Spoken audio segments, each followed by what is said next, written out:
Hola, qué chévere que estás aquí. Yo soy Consuelo Culver y hoy te presento Cumbres Borrascosas, capítulo 1, escrito por Emily Bronte, narrado por Consuelo Culver. Regreso en este momento de visitar al dueño de mi casa.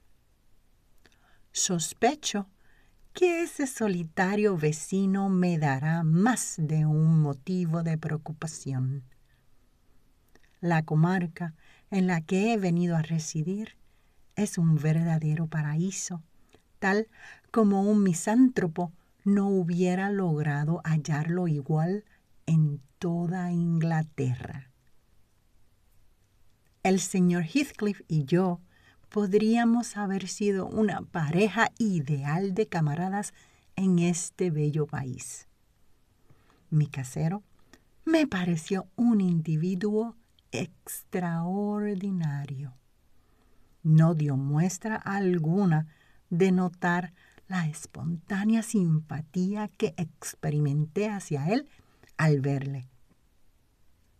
Antes bien, sus negros ojos se escondieron bajo sus párpados y sus dedos se hundieron más profundamente en los bolsillos de su chaleco al anunciarle yo mi nombre. ¿El señor Heathcliff?, le había preguntado. Se limitó a inclinar la cabeza afirmativamente. Soy Lockwood, su nuevo inquilino. Me he apresurado a tener el gusto de visitarle para decirle que confío en que mi insistencia en alquilar la granja de los tordos no le habrá molestado. La granja de los tordos es mía, contestó, separándose un poco de mí, y ya comprenderá que a nadie le hubiera permitido que me molestase acerca de ella, si yo creyese que me incomodaba. Pase usted, masculló aquel pase usted entre dientes, y más bien como si quisiera darme a entender que me fuese al diablo. Ni siquiera tocó la puerta para corroborar sus palabras. Pero ello mismo me inclinó a aceptar la invitación, porque parecía interesante aquel hombre, más reservado al parecer que yo mismo. Al ver que mi caballo empujaba la barrera de la valla, sacó la mano del chaleco, quitó la cadena de la puerta y me precedió de mala gana. Cuando llegamos al patio, gritó: «José, llévate el caballo del señor Lockwood y tráenos de beber».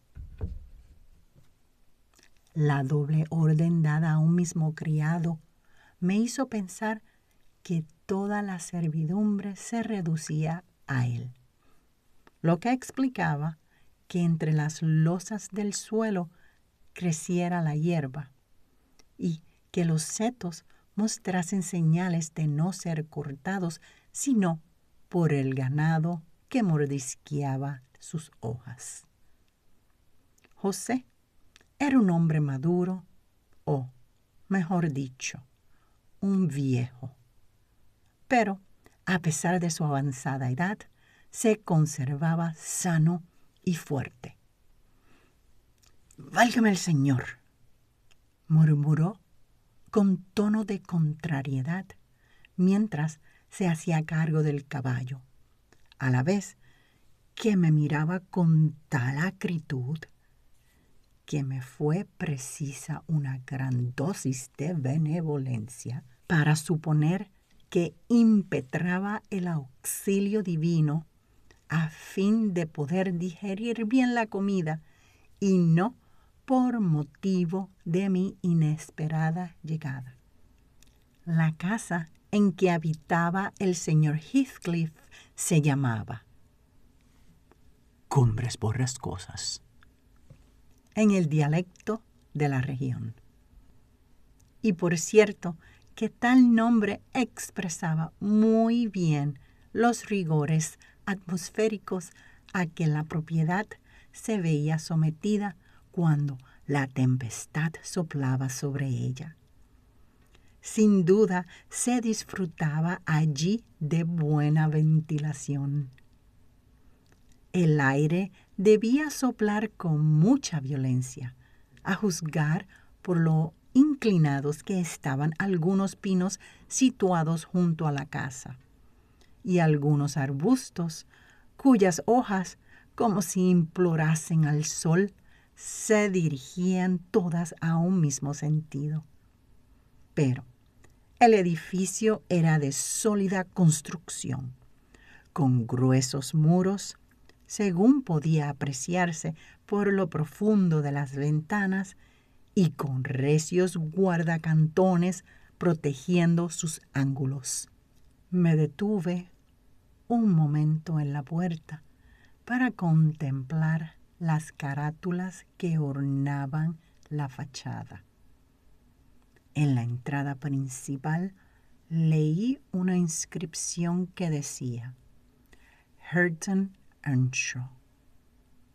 Aves de presa de formas extravagantes y figuras representando muchachitos en posturas lascivas rodeaban la inscripción.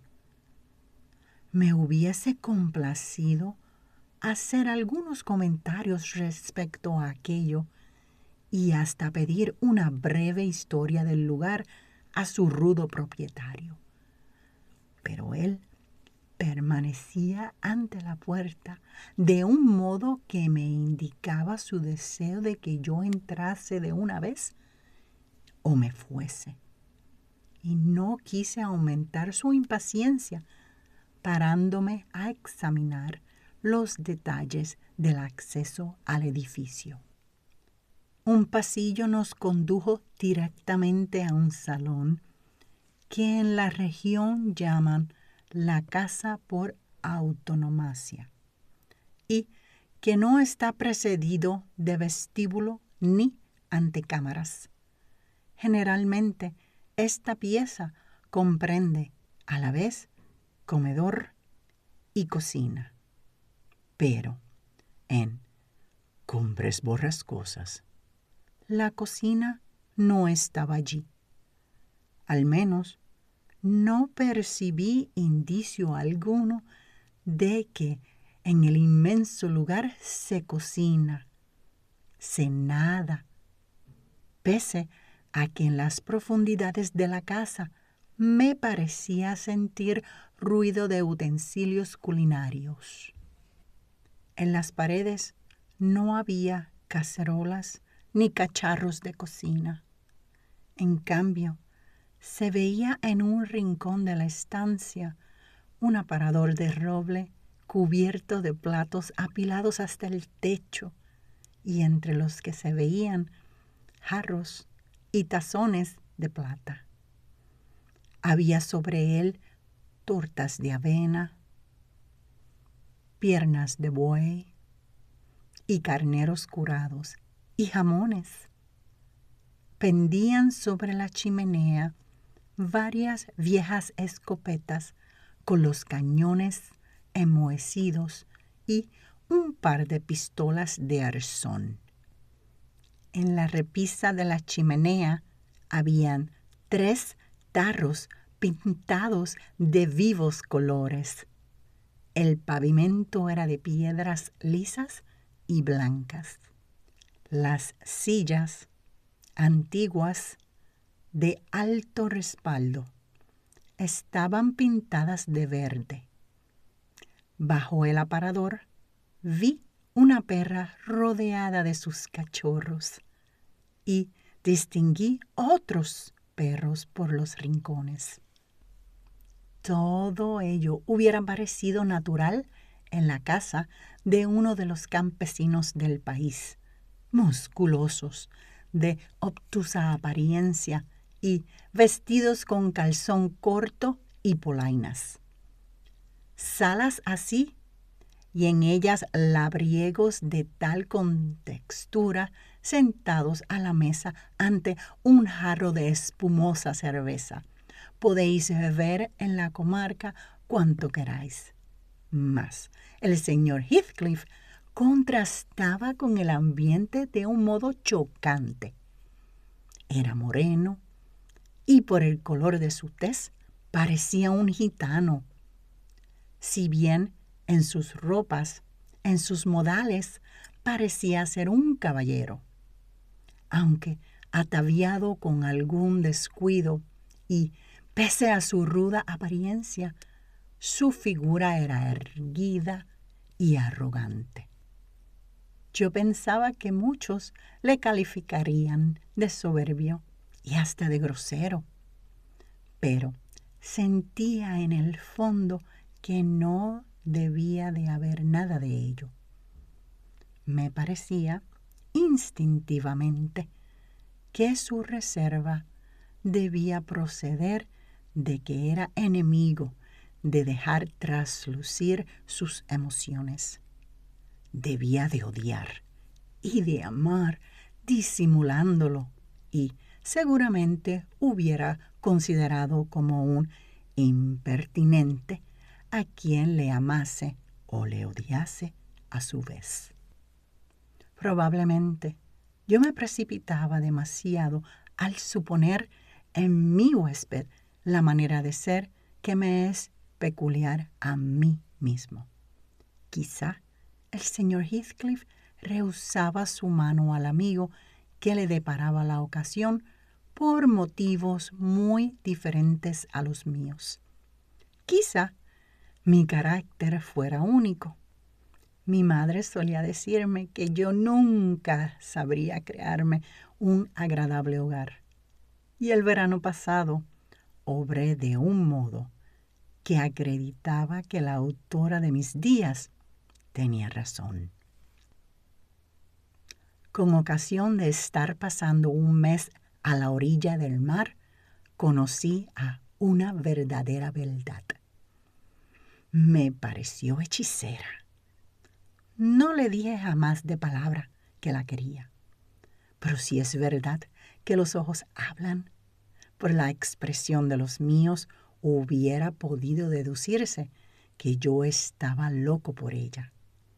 Cuando al fin lo notó, me dirigió la mirada más dulce que hubiera podido esperarse.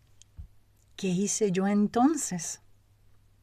Con vergüenza declaro que retrocedí, que me reconcentré en mí mismo, como un caracol en su concha, que a cada mirada de la joven me alejaba más, hasta que ella, sin duda confusa ante tales demostraciones y pensando haberse equivocado respecto a mis sentimientos, persuadió a su madre de que se debían marchar. Esos cambios bruscos me han granjeado fama de cruel.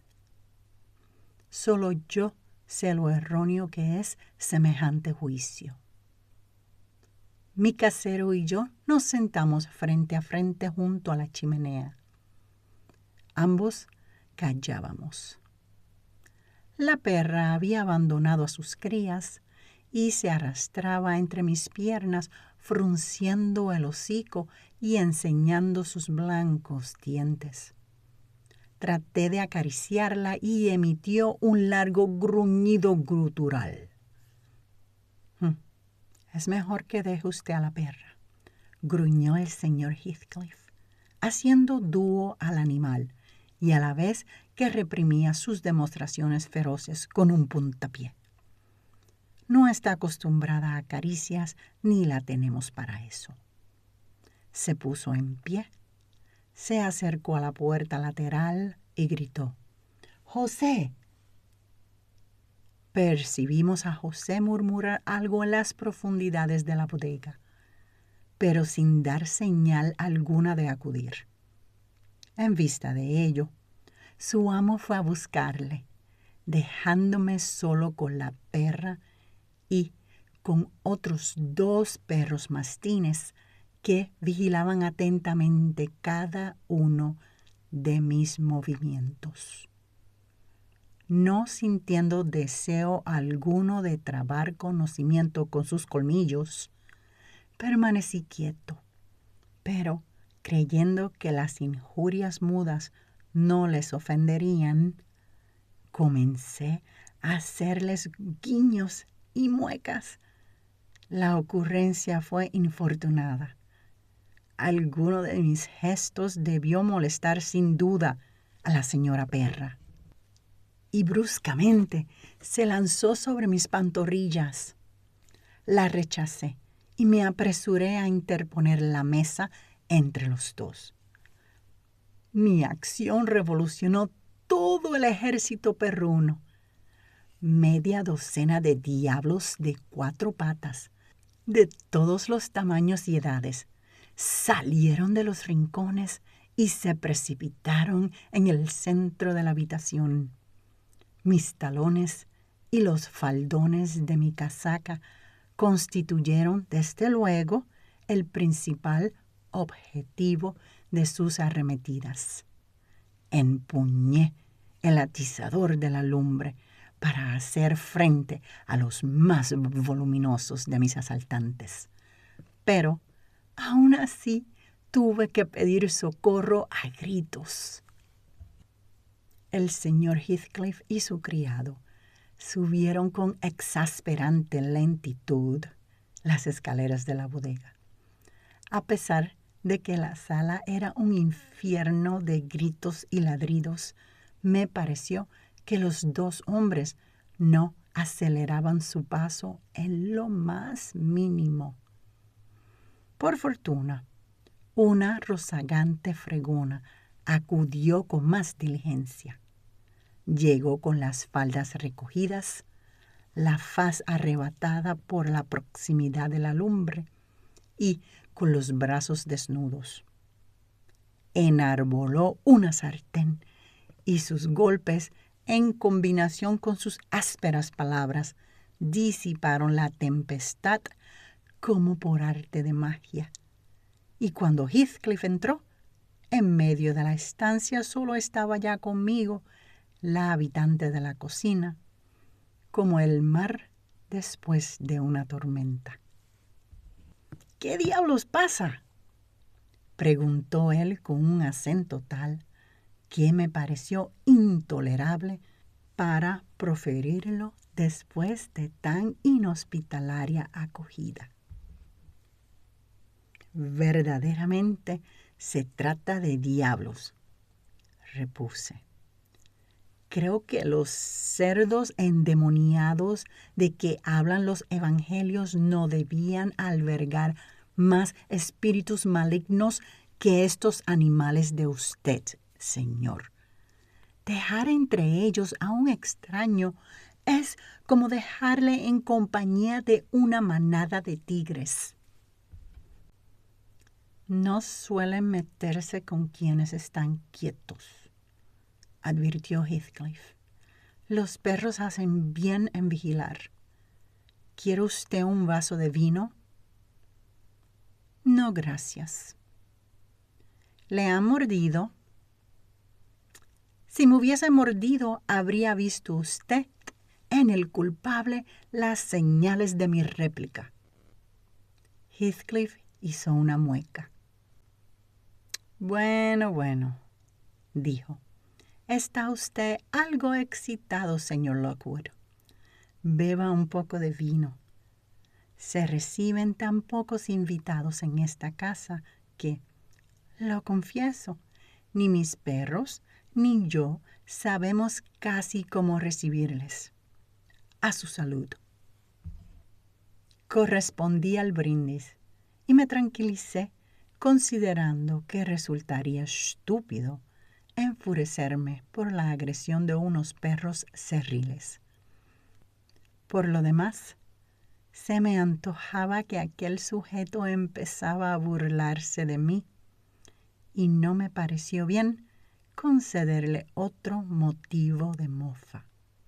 Él, por su parte, pensando probablemente que constituiría una locura ofender a un buen inquilino, suavizó un tanto el laconismo de su conversación y comenzó a tratar de las ventajas y desventajas de mi nuevo domicilio, tema que sin duda supuso que sería interesante para mí. Me pareció entendido en las cosas de que hablaba y me sentí animado a anunciarle una segunda visita para el día siguiente. Era evidente, no obstante, que él no tenía en ello interés alguno. Sin embargo, pienso volver. Resulta asombroso lo muy sociable que soy comparado con mi casero. Aquí termina el capítulo 1. Espero que hayas disfrutado de esta producción de Cumbres Borrascosas. escrito por Emily Bronte, narrado por Consuelo Culver. Gracias por tu sintonía. Este título fue grabado y producido para el mundo en Cincinnati, Ohio, en los Estados Unidos de América, en el año 2026, por Consuelo Culver. Todos los derechos reservados de esta producción. Copyrights Consuelo Culver 2026. Te invitamos a que encuentres tu próximo título favorito suscribiéndote a nuestros canales para estar al tanto de nuestra sintonía. Fin.